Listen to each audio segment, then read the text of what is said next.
अगर आपको इंजीनियरिंग एवं आर्किटेक्चर का बेजोड़ नमूना देखना है तो आपको भारत के प्राचीन मंदिरों को देखना चाहिए।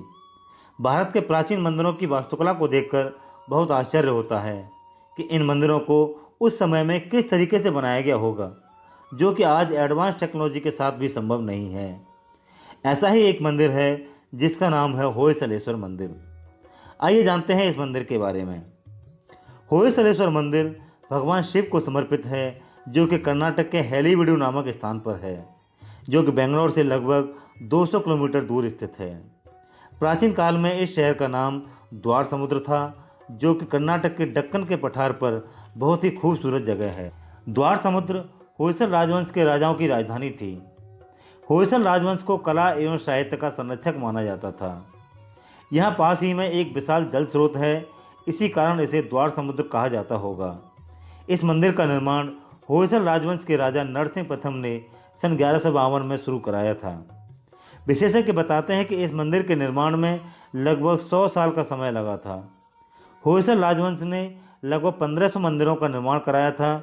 14वीं शताब्दी में दिल्ली के सुल्तानों की फौज ने इस शहर को उजाड़ दिया था, लेकिन राजधानी के बाहर बसे कुछ मंदिर बच गए थे।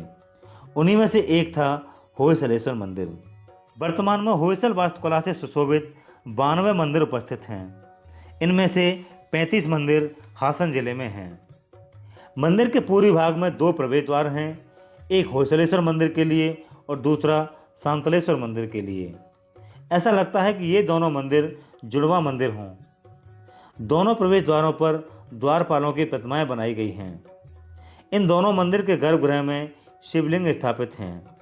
दोनों गर्भगृह के बाहर नंदी हॉल हैं। इन दोनों हॉल में अपने आराध्य की ओर मुख किए हुए नंदी विराजमान हैं। होयसलेश्वर मंदिर का निर्माण एक ऊंचे प्लेटफार्म पर किया गया है। इस प्लेटफार्म पर 12 नक्काशीदार परतें बनी हुई हैं। इन परतों को जोड़ने के लिए ना तो चूना और ना ही सीमेंट और ना ही किसी अन्य एडेसिव का यूज किया गया है। उस समय के वास्तुकारों ने राजा को इन पत्थरों को जोड़ने के लिए इंटरलॉकिंग की सलाह दी थी। इस प्रकार इन पत्थरों को इंटरलॉकिंग के द्वारा जोड़ा गया है, जिनमें मोस्टली मोटाई जॉइंट, बिस्किट जॉइंट एवं लैप जॉइंट का प्रयोग किया गया है। मंदिर की बाहरी दीवारों पर बेहतरीन नक्काशी की गई है। सबसे नीचे की लेयर में हाथियों की मूर्तियों की नक्काशी की गई है। हाथियों की नक्काशी का अर्थ है स्ट्रेंथ यानी मजबूती।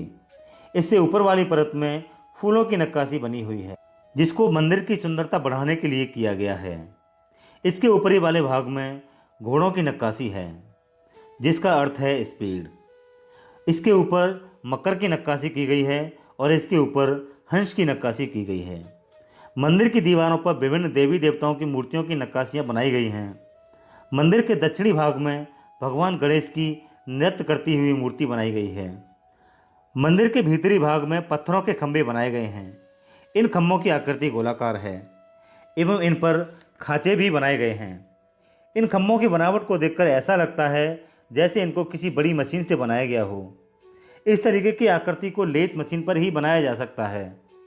लेथ मशीन वह मशीन होती है जो कि किसी रॉड की आकृति को गोलाकार रूप में भिन्न भिन्न डिजाइन देती है।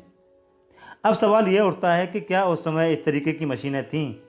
यदि नहीं थीं तो इनको कैसे बनाया गया होगा, यह भी एक रहस्य ही है। इसके अलावा मंदिर के अंदर भगवान शिव की मूर्ति बनी हुई है। इस मूर्ति के मुकुट पर मानव की खोपड़ियों की मूर्तियां बनाई हुई हैं। इन मूर्तियों की चौड़ाई केवल 1 इंच है। इन मूर्तियों को अंदर से खोखला बनाया गया है। इनकी डिजाइन इस तरीके की है, जब बाहर से इस पर रोशनी पड़ती है तो इस पर पड़ने वाली रोशनी आंखों के सुराख से होते हुए मुंह के अंदर जाकर कानों के रास्ते से बाहर निकलती है। इन छोटी छोटी मानव खोपड़ियों को बनाना भी एक कला ही है। इसके अंदर से रोशनी का रिफ्लेक्ट होना भी इसकी वास्तुकला को और अधिक वैज्ञानिक बनाता है। मंदिर के अंदर उपस्थित शिवलिंग के सामने नंदी की मूर्ति बनी हुई है। यह मूर्ति इस तरीके से बनाई गई है कि आज भी 900 साल बाद इसकी चमक बनी हुई है। यह मूर्ति इतनी चमकदार है कि इसमें आप अपना प्रतिबिंब भी देख सकते हैं। इस मंदिर का शिखर गायब है, जो कि मुस्लिम आक्रमण के समय उजाड़ दिया गया था। इस मंदिर ने कई बार आक्रमणों को झेला और कई बार इसको उजाड़ा गया है, इसलिए कई बार इस मंदिर का जीर्णोद्धार भी किया गया है। 14वीं शताब्दी में दिल्ली के सुल्तान अलाउद्दीन खिलजी और मोहम्मद बिन तुगलक के द्वारा कई बार द्वार समुद्र पर आक्रमण किया गया था। इस दौरान उन दोनों आक्रमणकारियों ने भयानक विध्वंस मचाया था। यह मंदिर होयसल राजवंश के सबसे प्रतापी राजा के समय का उत्कृष्ट उदाहरण है। पहले यह राजा जैन धर्म को मानते थे। इनका नाम बिट्टी देव था, लेकिन यह राजा हिंदू दार्शनिक रामानुजाचार्य से बहुत प्रभावित थे। इसी महान दार्शनिक ने राजा को हिंदू धर्म अपनाने की सलाह दी और फिर 12वीं सदी में राजा ने वैष्णव धर्म अपना लिया और अपना नाम विष्णुवर्धन रख लिया। तो दोस्तों, इस मंदिर के बारे में जानने के बाद हम कह सकते हैं कि हमारे पूर्वज और हमारी संस्कृति कितनी वैज्ञानिक थी। यह मंदिर हमारी वैज्ञानिकता का हमें पूर्ण प्रमाण देता है। अगर आप भारतीय मंदिरों एवं उनकी वास्तुकला एवं उनके रहस्य को जानना चाहते हो तो इस चैनल को अवश्य सब्सक्राइब करें। नमस्कार।